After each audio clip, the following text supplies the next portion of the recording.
ইয়া পরিশ্রম করো। পরিশ্রমের উপরে পৃথিবীতে আর কোনো ম্যাজিক নেই। পৃথিবীতে একটাই ম্যাজিক আছে, কি? পরিশ্রম। পরিশ্রম করতে হইব, সেই অনুযায়ী সফলতা পাইতে হইব। জীবনটা জসিম কাকা লটারি না দেখতে, লটারি কিনলে 40 লাখ টাকা জিতে গেলা, কিন্তু আলাদিনের সেরাক পাই গেলা, ঘষা দিলে জিন বাড়িল, হুকুম যাবো না তোমাকে দুবাই বাদ কাতারে লই যাইব, অস্ট্রেলিয়া লই যাবো না কাকা। পরিশ্রম করো, সেটা তুমি যা কিছু করতে পারো। জাস্ট তখন আশপাশের মানুষের কথাগুলো মাথা থেকে সরাই দিবে যে হেতে আমার জীবনে পরিশ্রম আনে। ধরো তুমি কন্টেন্ট বানাইতেছো, বানাও। টিকটক বানাইতেছো, বানাও। টাকা আসতেছে, মানে ফাটলামি করি না, টাকা আসতেছে, বানাও। কিন্তু মনে রাখবে এটা পার্মানেন্ট কিছু, সাময়িক এবং পার্মানেন্ট এই দুটার ভিতর পার্থক্য আছে। তোমাকে আগাই দেবো পার্মানেন্ট।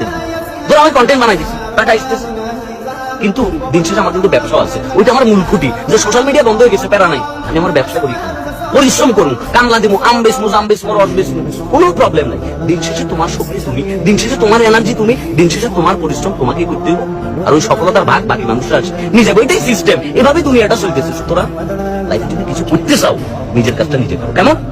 আর এই ফ্রি জ্ঞানটা ভালো লাগলে বাকি বন্ধু বান্ধবদের সাথে শেয়ার করো। বাকি বন্ধু বান্ধব যারা ডিপ্রেশনে আছে, কাঁথার তলি বসি ইলন মাস্ক হওয়ার স্বপ্ন দেখতেছে, না ভাই এত সোজা না।